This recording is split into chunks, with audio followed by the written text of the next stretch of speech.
Assalamualaikum warahmatullahi wabarakatuh. Baiklah, kami dari perwakilan kelompok 11 akan mempresentasikan hasil kelompok kami yang berjudul Sepintas Teknologi Informasi dan Komputer. Sebelumnya kami akan memperkenalkan diri terlebih dahulu. Nama saya Diki Adrian sebagai moderator. Dan saya Muhammad Ufrod sebagai anggota. Dan saya Ansarul sebagai anggota. Saya Wila Hartawan sebagai anggota. Saya Rafki Dwi Putra sebagai anggota. Saya Nirmala sebagai anggota.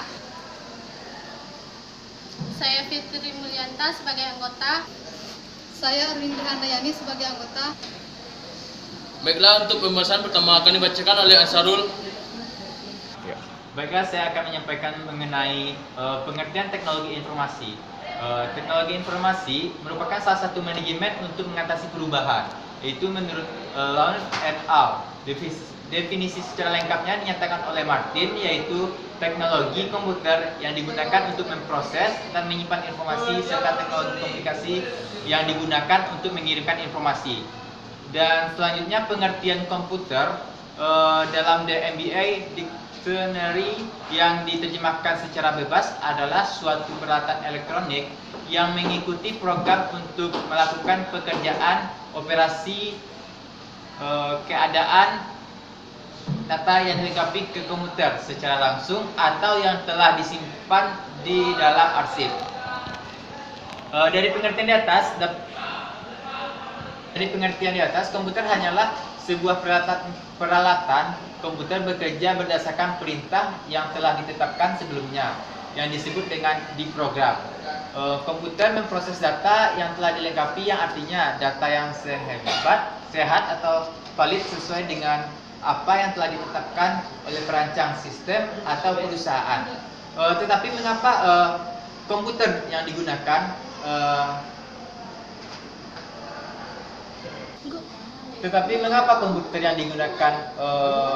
oleh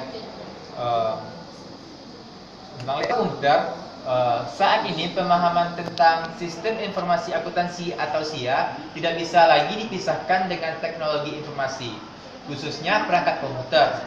Akuntan sangat tertarik dengan perkembangan teknologi informasi, khususnya perangkat komputer dan komunikasi, karena beberapa alasan seperti ini, yaitu pertama ada dengan perangkat pengolahan atau arithmetic dan logic unit atau ALU yang dimiliki. Komputer mampu mengolah data dan informasi dengan kecepatan yang luar biasa cepatnya, dengan derajat kecermatan yang sangat tinggi, serta dapat diprogram untuk membuat beragam keputusan, menggantikan fungsi yang biasanya dilakukan oleh manusia. Yang kedua, ada alasannya, yaitu dengan teknologi peralatan dan media penyimpanan data, yaitu internal dan eksternal, stored device. Dalam bentuk media memori elektronis, komputer dapat menyimpan data dengan kapasitas yang luar biasa besarnya. Dalam media fisik, penyimpanan yang sangat kecil sehingga tidak memerlukan ruangan penyimpanan yang besar. Dan yang ketiga, komputer juga dapat menyimpan berbagai program aplikasi sehingga ia mampu melaksanakan berbagai jenis tugas yang beragam, dari yang sederhana hingga yang sangat kompleks, mengikuti instruksi dalam program tersebut. Dan yang terakhir, alasan mengapa dipilih komputer, yaitu dengan teknologi jaringan dan komunikasi yang ada saat ini seperti email, fax, mail, dan internet. Data dan informasi dapat didistribusikan atau dikirim dengan sangat cepat, dan pusat pengolahan data tanpa kendala ruang dan waktu. D. Sistem komputer. Sistem komputer dapat didefinisikan sebagai suatu jaringan elektronik yang dapat mengintegrasikan komponen-komponen perangkat keras, hardware, perangkat lunak, software, perangkat komunikasi, dan tenaga manusia untuk melakukan tugas merekam data, menyimpan data dan informasi, memproses data menjadi informasi, serta mengkomunikasikan informasi kepada pihak-pihak tertentu. Elemen-elemen utamanya ada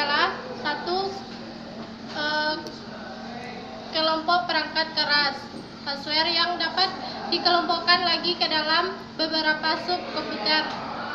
Yang pertama, peralatan masukan, 2 peralatan keluar, 3 unit pengelolaan sentral,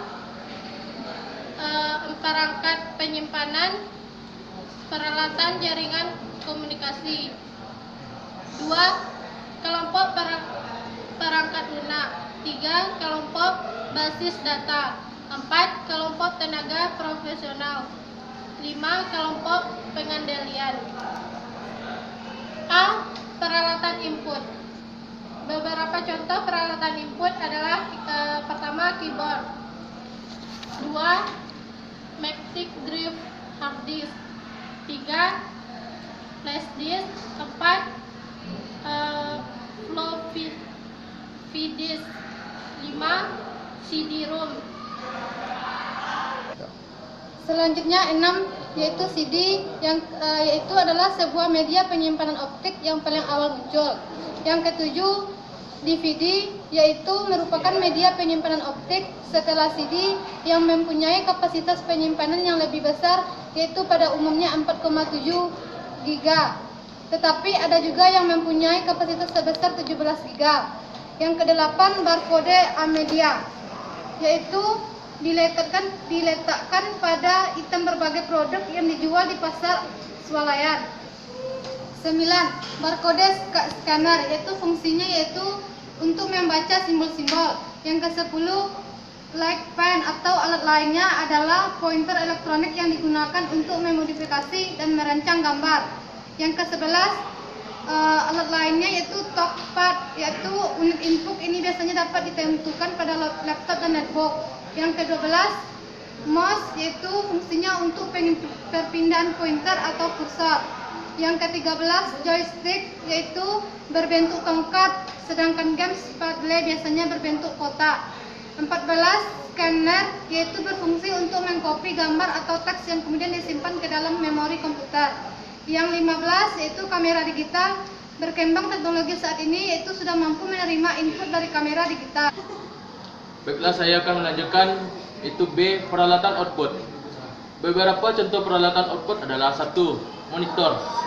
Monitor merupakan alat keluaran yang memberikan tampilan visual kepada pengguna komputer. Yang kedua, printer. Printer adalah perangkat output yang digunakan untuk menghasilkan cetakan dari komputer ke dalam bentuk kertas. 3. Speaker device. Speaker adalah perangkat keras untuk menghasilkan suara. Jenis lain dari speaker adalah handset atau earphone. 4. Plotter. Digunakan untuk mencetak gambar ukuran yang cukup besar seperti gambar mesin, konstruksi bangunan dan sebagainya. Merupakan alat cetak yang mempunyai kemampuan cetak grafik atau gambar dengan baik. Yang kelima, mikrofilm. Untuk mengurangi jumlah dari kertas yang dihasilkan dari output komputer. Yang keenam, infocus. Infocus juga merupakan alat output. Biasanya digunakan untuk presentasi. Alat yang dihubungkan ke komputer untuk menampilkan apa yang ada di dalam komputer ke suatu layar. Yang C, unit pengolah sentral atau CPU. CPU dapat diibaratkan sebagai sebuah otak dari komputer itu sendiri.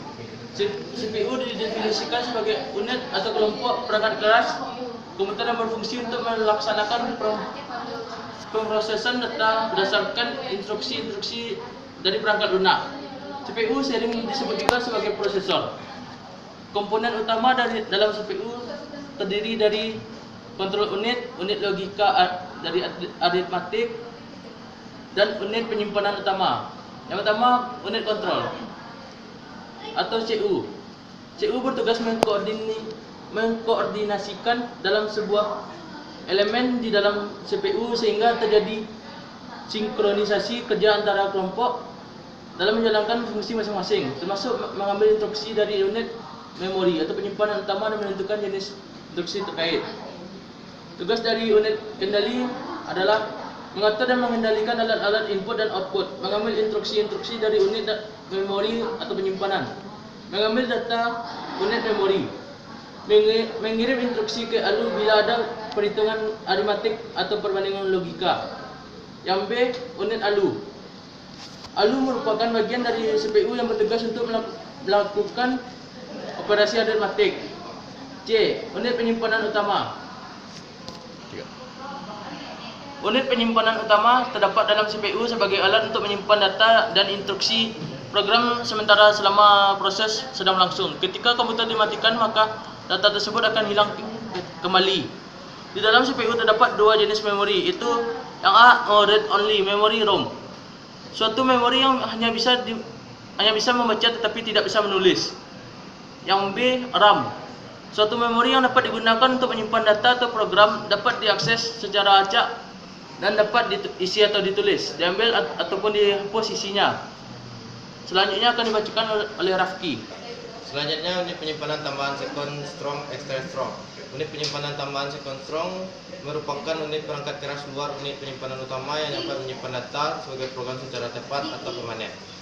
Unit penyimpanan tambahan merupakan alat untuk media penyimpanan atau program yang terpisah. Unit memori utama terdapat pada central processing unit.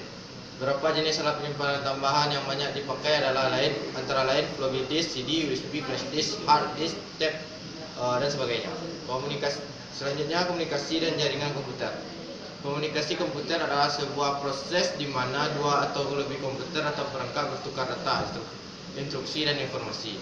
Dalam komunikasi terdapat 5 unsur, yaitu pengiriman, transmisi, penerimaan, tujuan. Sumber merupakan sumber data yang bisa ditransmisikan. Pengirim merupakan unit mengkonversi data menjadi sinyal dan siap untuk ditransmisikan.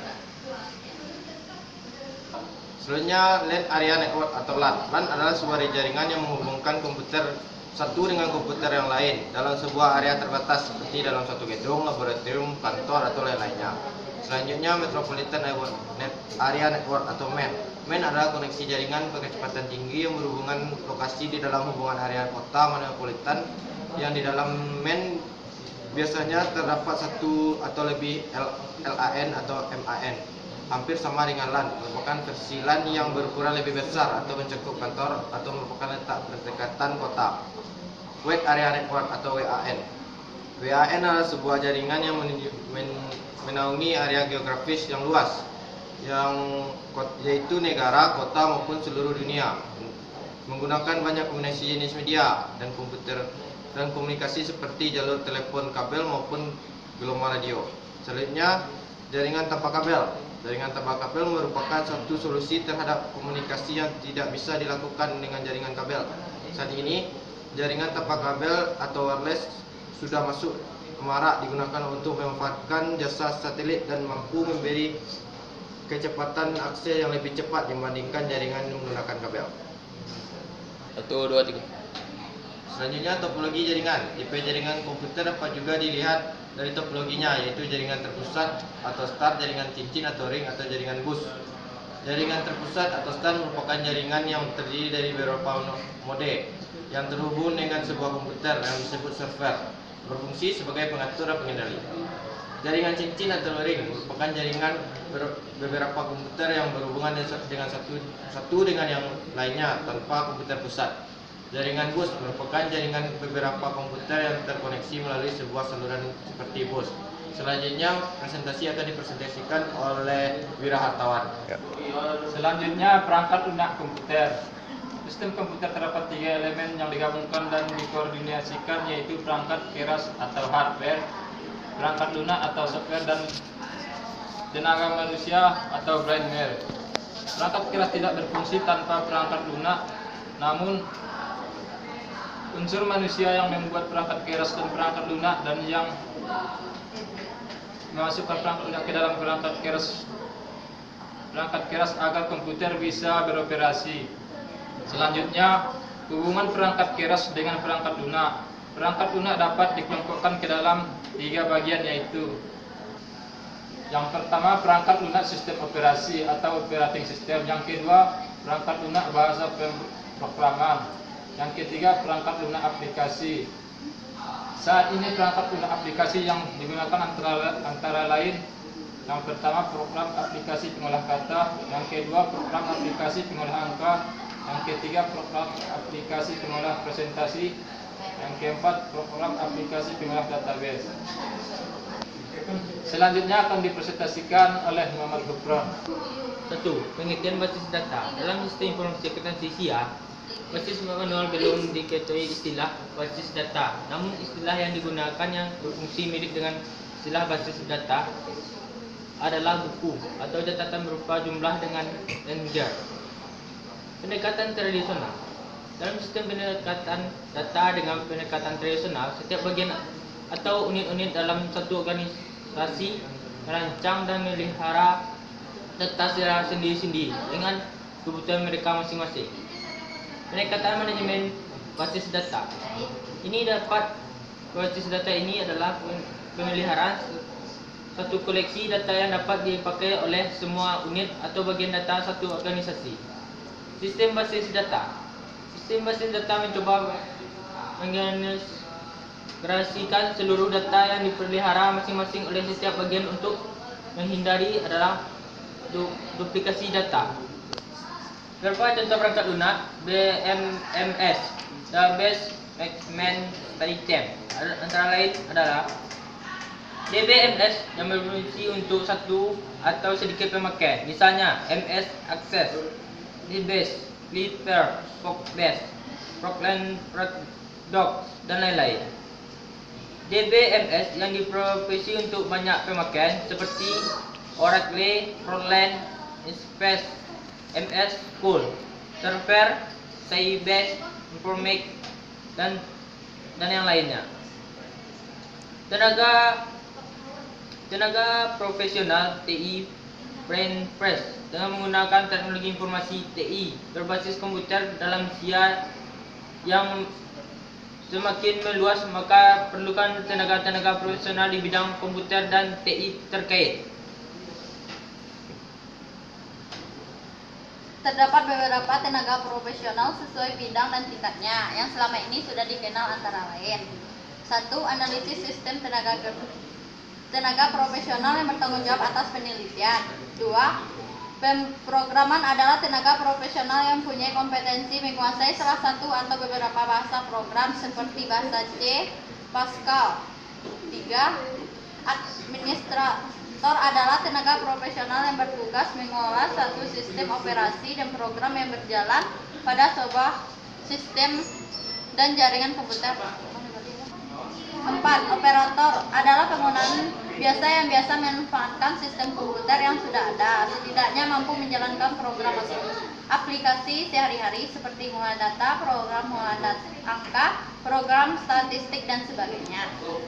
5. Tenaga penunjang lainnya seperti teknisi komputer, teknisi jaringan dan komunikasi, dan desainer grafis, dan sebagainya.